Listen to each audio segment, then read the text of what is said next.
압도적인 피지컬과 타격으로 대한민국 헤비급을 지배했던 명승사자. 그 누구도 이 거목이 쓰러질 것이라 예상하지 못했습니다. 그것도 자신보다 체급이 한참 낮은 미들급 파이터의 주먹에 말입니다. 절대 무너지지 않을 것 같던 거인 명현만은 어떻게 무릎을 꿇었을까요? 그리고 참혹한 패배 이후 그는 왜 전세계 최강의 파이터들을 꼽는 자리에서 자신에게 굴욕을 안겨준 황인수를 프란시스 응가누보다 높게 평가하는 기행을 보였을까요? 이것은 단순한 패배의 충격일까요? 아니면 진정한 승자에 대한 가장 기괴한 형태의 찬사일까요? 대한민국 격투기 역사상 가장 큰 충격을 안겨주었던 명현만과 황인수의 무제한급 매치.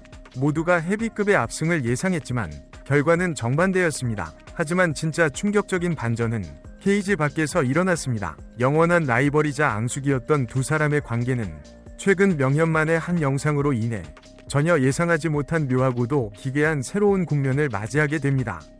채널 구독과 좋아요 잊지 마시고 다음 소식과 이야기들도 놓치지 마세요. 대한민국 입식 타격의 상징이자 무제한급의 제왕 명현만. 그는 긴 시간 동안 국내 헤비급 무대에서 적수를 찾기 힘든 막강한 파워를 과시해왔습니다. 세계적인 거부들과 주먹을 섞으며 쌓아 올린 그의 커리어는 말 그대로 피와 땀으로 빚어낸 철옹성이었습니다. 묵직한 펀치와 킥, 그리고 물러서지 않는 투지는 그에게 명승사자라는 섬뜩하고도 영광스러운 칭호를 안겨주었습니다.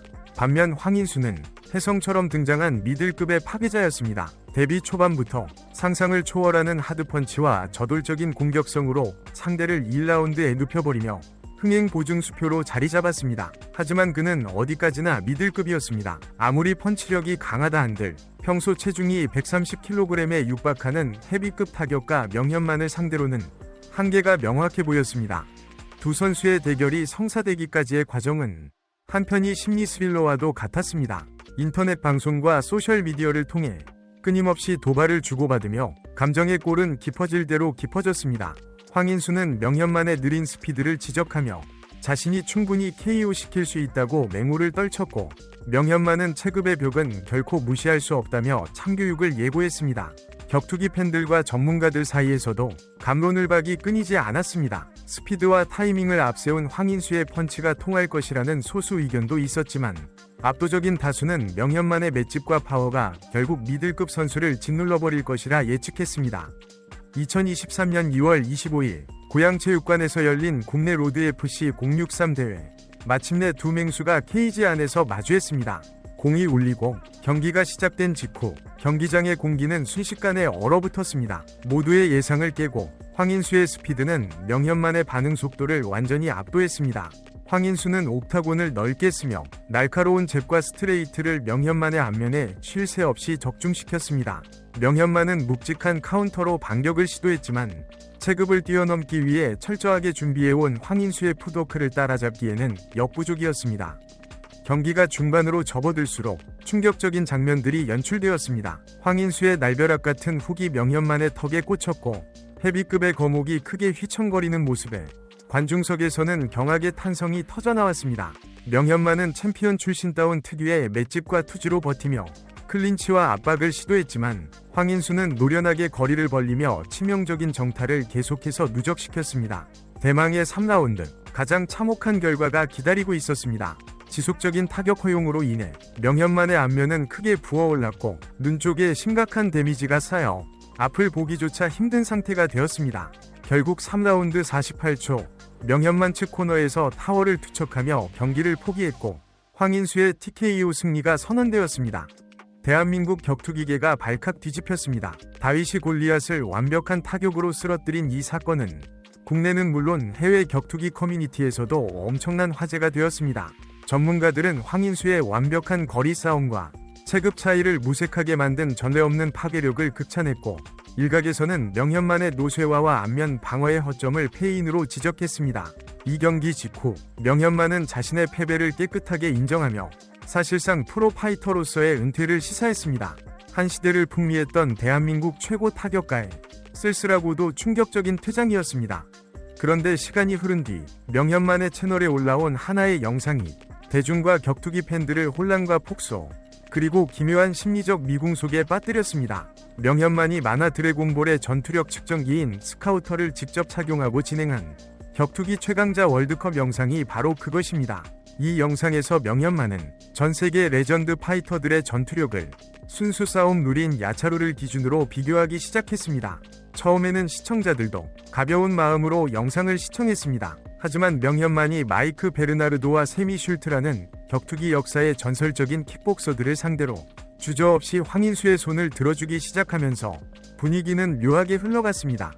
상황은 토너먼트가 진행될수록 점점 더 기괴하고 충격적으로 변모했습니다. 현대 종합격투기 헤비급의 정점이자 인류 최강의 생명체로 불리는 프란시스 응가노. 동양인의 피지컬로는 절대 도달할 수 없는 영역에 있으며 챔피언조차 두려워하는 그 응가노를 상대로도 명현만은 호탕하게 웃으며 황인수의 승리를 선언했습니다. 무려 응가노를 상대로 황인수가 이긴다는 논리였습니다. 심지어 자신의 영웅이자 격투기의 상징과도 같은 미르코 크로캅과의 8강전에서는 크로캅의 타격 콤비네이션과 사각으로 빠지는 위대한 스텝을 장황하게 찬양한 직후 단지 주먹이 세다는 황당한 이유 하나만으로 크로캅을 탈락시키고 황인수를 4강에 진출시켰습니다. 이 영상은 삽시간에 인터넷을 뜨겁게 달구었습니다. 도대체 명현만은 왜 이런 극단적인 선택을 한 것일까요? 단순히 조회수와 예능적 재미를 노린 방송용 과장이었을까요? 수많은 격투기 전문가들과 심리 분석가들은 이 기막힌 영상 이면에 숨겨진 명현만의 복잡한 심리에 주목했습니다. 어쩌면 이것은 자신에게 파이터 인생에서 가장 뼈아픈 굴욕과 패배를 안겨준 황인수의 강함을 우주적인 수준으로 과장함으로써 그날 자신을 짓밟았던 그 주먹이 애초에 인간의 범주를 넘어선 것이었다고 스스로를 납득시키려는 일종의 방어기제일지도 모릅니다. 인류 최강 프란시스 응가누도 이기고 전설적인 미르코 크로캅도 꺾어버리는 괴물 황인수에게 패배한 것이라면 나의 그날 밤은 결코 부끄러운 것이 아니라는 매우 슬프고도 유쾌한 자아치유의 과정인 것입니다. 결승전에서 마침내 진짜 갱스터이자 K1 전설인 바다 하리에게 우승을 내어주며 황인수의 무한 질주는 강제로 멈춰졌지만 이 영상은 격투기 팬들에게 단순한 웃음 그 이상의 묵직한 여운을 남겼습니다. 철창 안에서는 서로를 죽일 듯이 펀치를 날리며 피 튀기는 사륙전을 벌였지만 모든 것이 끝난 뒤 그 지독한 상처를 예능과 유머 그리고 지독한 농담으로 승화시키는 베테랑 파이터의 여유 그리고 자신을 쓰러뜨리고 올라간 후배 파이터를 향한 가장 기형적이고 비틀린 형태의 존중. 이 모든 서사는 명현만과 황인수의 피 묻은 라이벌전이 단순히 승패의 기록을 넘어 대한민국 격투기 역사상 가장 독특하고 강렬한 심리극으로 남았음을 증명하고 있습니다. 케이지 안에서의 핏빛 전쟁은 끝났고 역사는 이미 황인수를 승자로 명현만을 패자로 기록했습니다. 하지만 종합격투기라는 잔혹하고도 아름다운 스포츠가 남기는 진정한 서사는 경기 종료를 알리는 공이 울린 후에도 이처럼 기막힌 반전과 씁쓸한 유머로 계속해서 이어집니다. 응가노와 크로캅마저 찢어버리는 평행우주의 괴물 황인수를 탄생시킨 명현만의 유쾌한 도발은 결국 무너진 자존심을 봉합하고 상대를 전적으로 인정하는 그만의 가장 솔직한 고백이 아니었을까요? 여러분은 만약 정말로 룰이 없는 길거리에서 맞붙는다면 명현만의 말처럼 황인수가 세계적인 헤비급 레전드들을 위협할 수 있다고 생각하십니까? 여러분의 날카로운 분석을 지금 바로 댓글로 남겨주십시오.